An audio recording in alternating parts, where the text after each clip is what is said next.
First and foremost, want to give all praises to Yahweh, Ba'ashem, Yahweh Shai.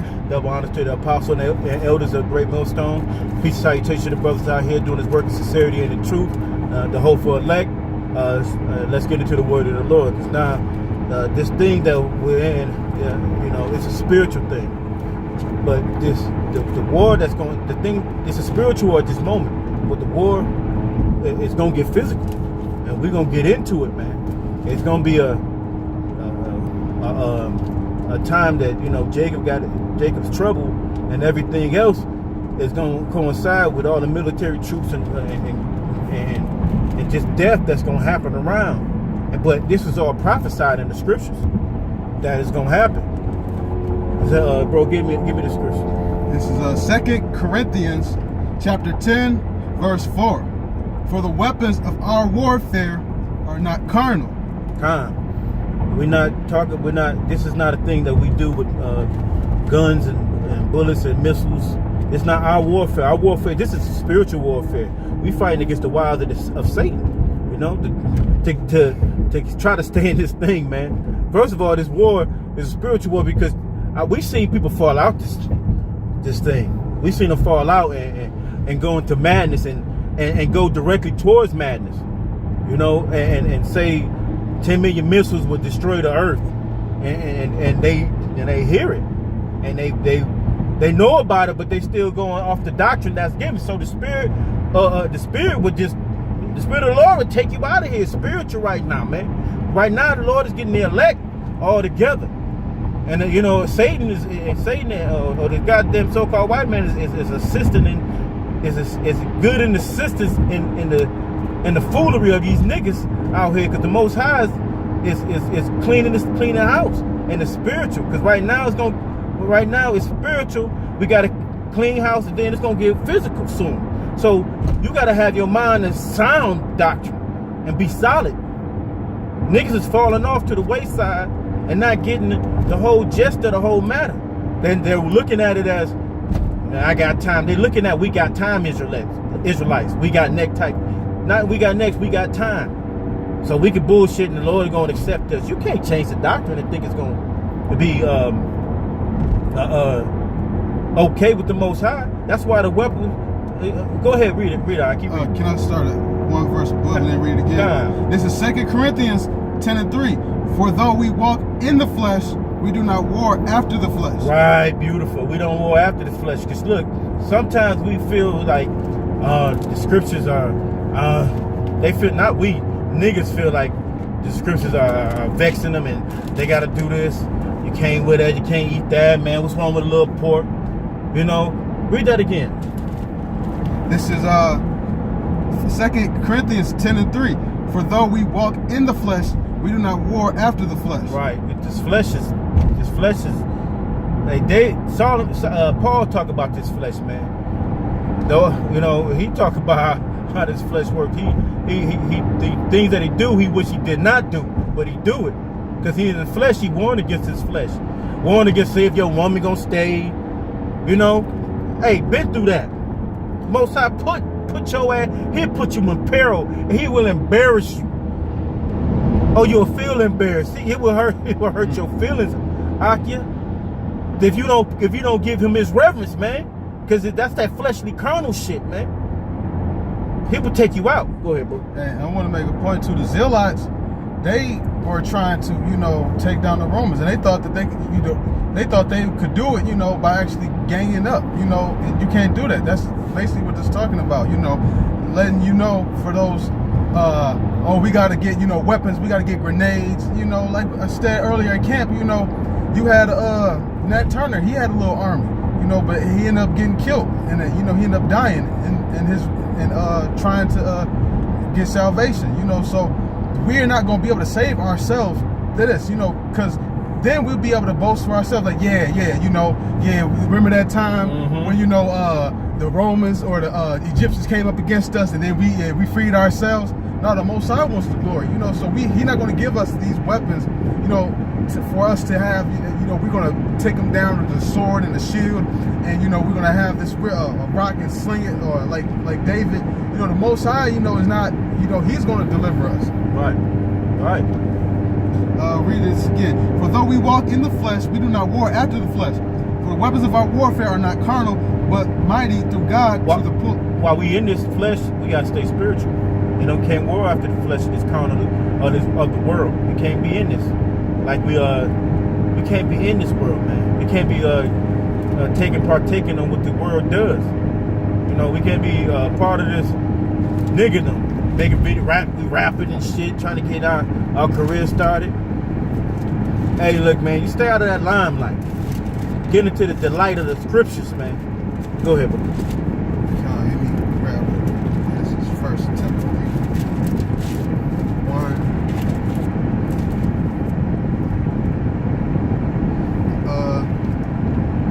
This is 1 Timothy 1:18. This I charge, I commit unto thee, son of Timothy, according to the prophecies which went before on thee, that thou by them mightest war a good warfare. Now let's see if it's talking about this good warfare, talking about, you know, grabbing sticks and stones.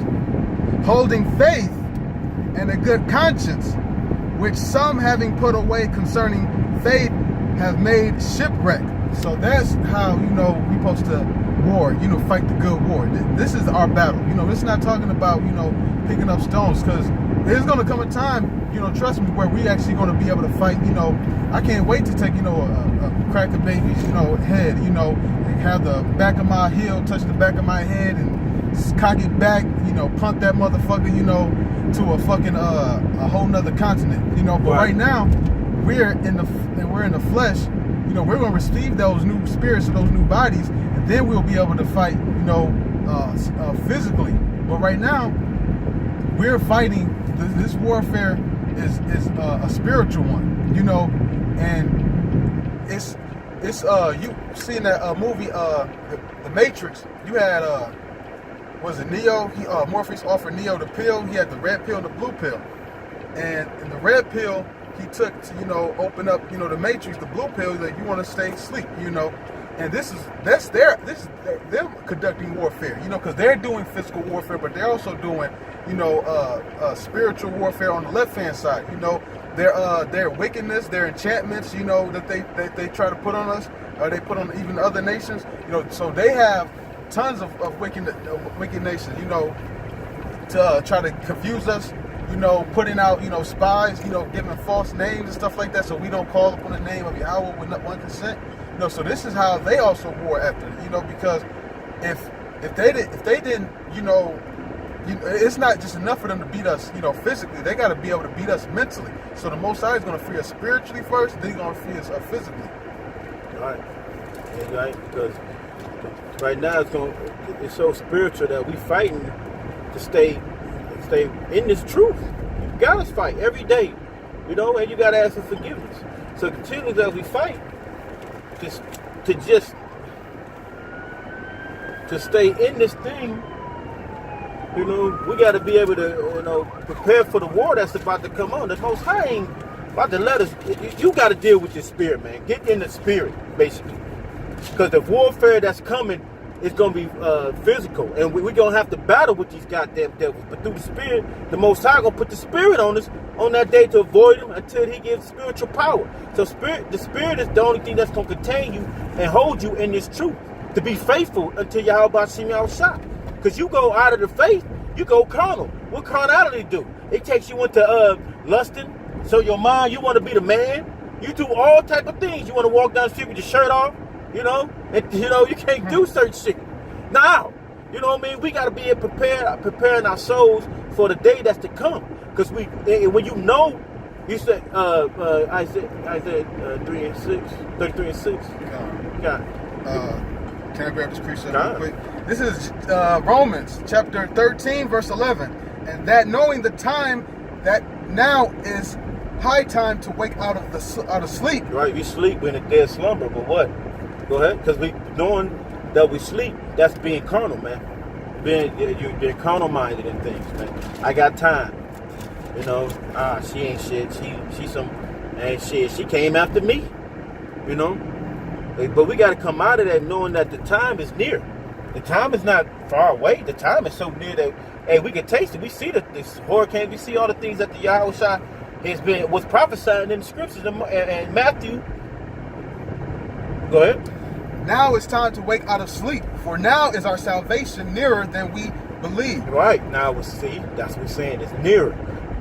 Waiting, taking your time to come to this truth, because you got people every day coming saying, "Oh man, yeah, I believe what y'all saying. Go walk past us, give it the peace sign, man. Hey, I can't stop, but I believe everything y'all say." Why the fuck did you say it? Right. It's in works. It ain't what your mouth says, it's what you do. So did we believe this man who walked by and said that to us? All right, man, you giving it a peace sign and walk away. Continue to walk away, because these niggas is full of shit. Everything they do is about the next bitch they can fuck, the next woman they can be with, who they hate, who they don't hate, all the new Jordans, the new style. But that's physical. The carnal, the spiritual warfare, man, is this Satan is trying to take you out of this truth. This devil think he can deceive the very elect out of the truth. And you got niggas that think they Hebrew Israelites in the truth. See how it's deceptive. They're being fooled with their taking them demons in their spirit, man, because it's for filthy lucre. Because a lot of them left. A lot of them making their own camps, man, because they want money. It's all about money. It's all about how they can get $1. I can make a couple dollars out of this truth. Appreciate. Go ahead, bro. This is 2 Timothy 2:3-4. Thou therefore endure hardness as a good soldier of Yahushua. No man that warreth entangleth himself with the affairs of this life, right, that he may please him who hath chosen him to be a soldier. That's why we in this world, but we're not of this world. We're in this world, but we're not of this world. And what are some of the affairs of this life? Some of the affairs of this life is, things that, put it like this: when you were worried about, there's nothing bigger than this. You're concerned about salvation. Family ain't bigger than this. No, not even close. Mm-hmm. When you're worrying about the affairs of this life, you're worrying about, how I'm gonna, start my business in 10 years from now, where I plan on seeing, this business, 13 years from now. You worrying about the affairs of this world. We worrying about getting the fuck out of here. It says, let me read it again. No man that warreth. So a person that's warring, put it like this. Let's say you're in a carnal war, and you actually picking up sticks and stones. You're not actually even worried about your kids at that moment. You want to, you ready to die. You like, if I die, I die. Especially if you one of the soldiers on the front line, you ready to die. We on the spiritual front line. We not concerned about other stuff. When you in war, you thinking about, it's kill or come home. You're not worrying about stuff like that. You're worrying about fighting this war. That's the only thing, that's on your mind. And that's what you got to be like. You don't entangle your affairs of life, affairs of this life, popularity contests, who's on Facebook, keeping up with the Joneses. You ain't thinking about all that stuff if you warn. Right. Because basically, I got you, Isaiah. Time. This is a warning, man. Because we don't have this hot time when we come out of sleep. Because our salvation is good and we believe. You don't have the time to bullshit with y'all about shit y'all shot. Yeah, we know that the elect is predestined, but hey, who knows who's the elect? If a nigga out here talking about, if this nigga is out here saying, expressing I am the elect, but you know how you know you're elect? By the Most High, when He chooses you. Because we can do work after work, but then who knows you're gonna be saved? And you got, we hope. That's why we hope. The hopeful elect. That's why we say the hopeful elect. Go ahead, bro. This is Isaiah 33:6. And wisdom and knowledge shall be the stability of thy times, and strength of salvation. The fear of Yahweh is his treasure. Right, because the spiritual war is when we gather up the scriptures, read them, we know what's going to happen, the prophecy and everything that Cohen tells us what's going to happen in the future. So that's why the spirit of Yahweh shall the spirit of prophecy. Now, wisdom and knowledge shall be the stability. It's going to keep you to understand the spiritual aspect is going to keep you stable. Carnal shit going to keep you in the part where in the spiritual, you can't just stay in one place. You got to move. You got to get out of there. You can duck, get out. You gotta gonna have niggas that stay in one spot and try to stay there and starve to death. You know, the spiritual thing is you're gonna have to, you know that, okay, the chip is gonna be troops, then your house shot gonna come. These people gonna be praying for Jesus to come and gonna not calling him by the right name to get you fucked up in that time. So that's why you say I have not knew thee, but they gonna start using Howard shot. No, but it's gonna keep you stable in these days, because what's about to happen is gonna be fucking hell, and you're gonna have to eat it. If you don't, you're gonna have to take on the understanding that you might never see your family again. That's spiritual, bro. You might never see them again in that time, in them days. You're not gonna see your mother, who's that sweet old lady. You're not gonna see her again.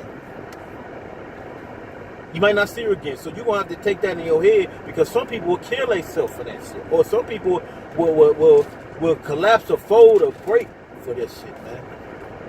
You gotta be spiritual. It's gonna keep you stable. Understanding these prophecies will keep you stable. Wisdom, knowledge, and understanding. Go ahead, bro. This is Revelations chapter 14, verse 9. Revelation 14:9. And the third angel followed them, saying with a loud voice, if any man worship the beast and his image, and receive his mark in his forehead or in his hand, the same shall drink of the wine of the wrath of God, which is poured out without mixture into the cup of his indignation. He shall be tormented with fire and brimstone in the presence of the holy angels and in the presence of the Lamb. So basically, this is part of, the destruction right here. There's going to come a point where it's going to get physical, and this is basically those that take the mark of the beast.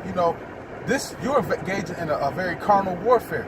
When you get to the point where you take the mark of the beast, you got actually physical destruction. You're not going to be able to fight that fight physically or spiritually, because spiritually you done lost, because you gave in to the so-called white man, and then physically you ain't gonna be doing nothing, because you can't fight against all these weapons and ICBM missiles. You're not gonna be able to fight against these tanks and stormtroopers.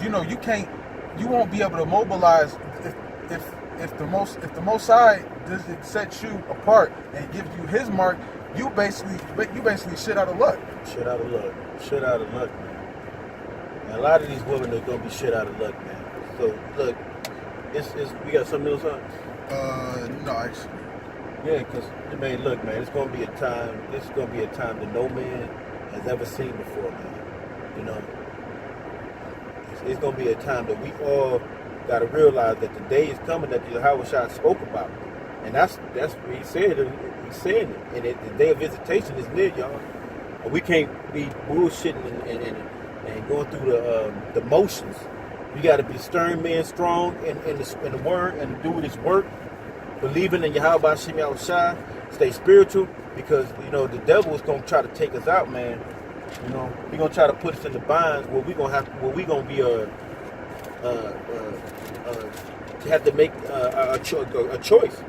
Is it him or our families? Is it him or that bitch that you like?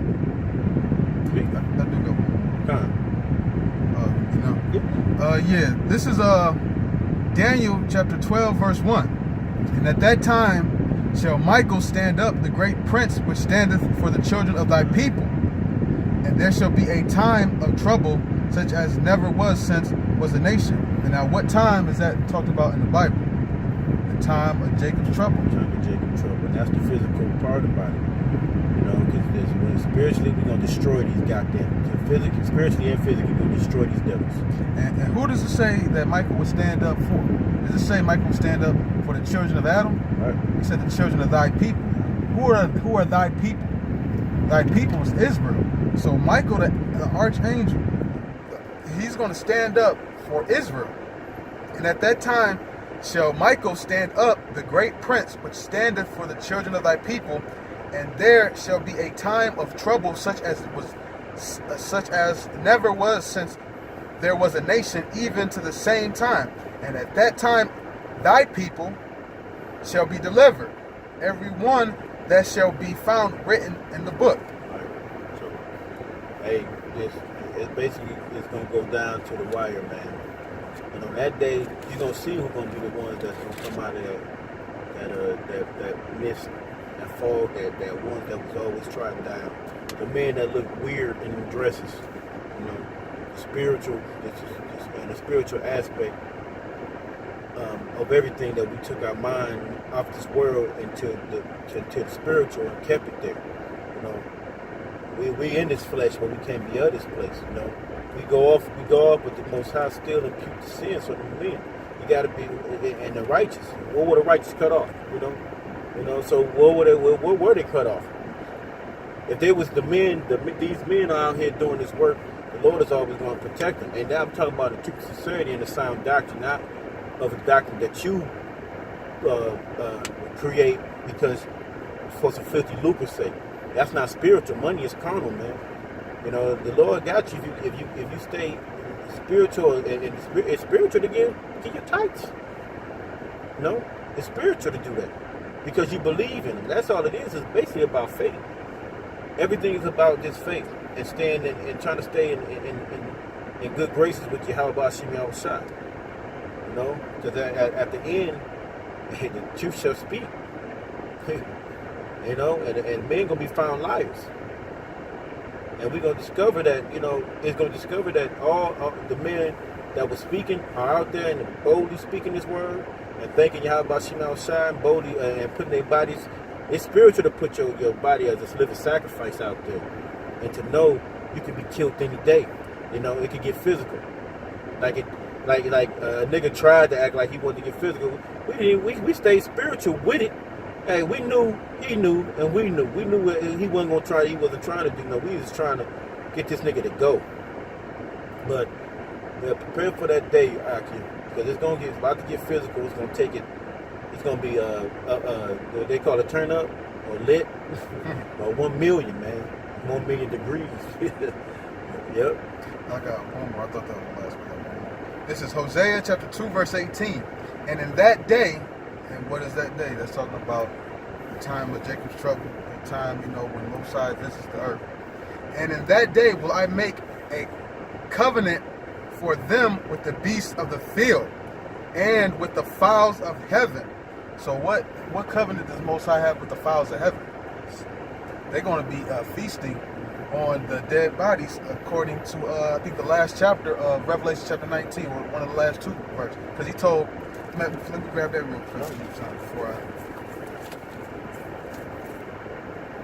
swear. I think you got one scripture and then one more comment. This is Revelation chapter 19, verse 21.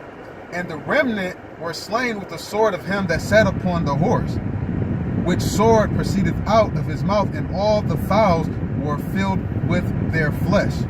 And matter of fact, let me read verse 17 in the same chapter. And I saw an angel standing in the sun, and he cried with a loud voice, saying to all the fowls that fly in the midst of heaven, come and gather yourselves together unto the supper of the great God. So that's their covenant. You know, he said, I want y'all to come, all y'all fowls of the heaven. Come, y'all hungry? Y'all ready to eat?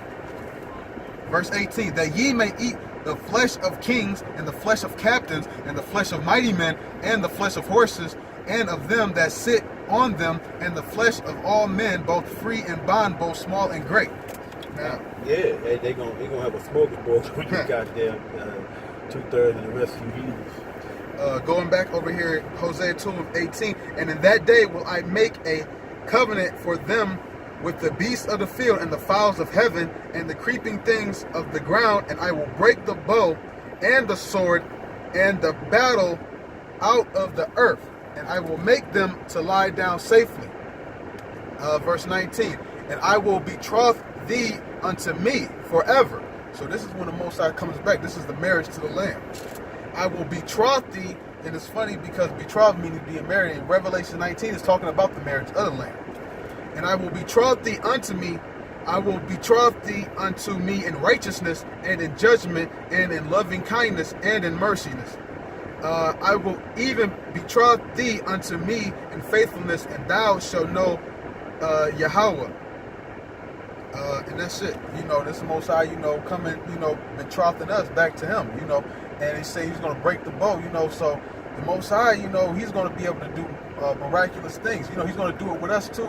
Micah 5:8. You know, he's going to, raise us up. But right now, at this present moment, while we're in this captivity, the weapons of our warfare aren't carnal at all.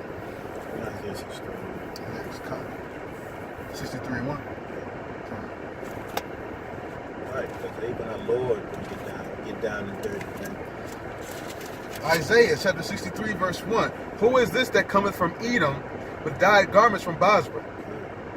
This that is glorious in his apparel, traveling in greatness of his strength.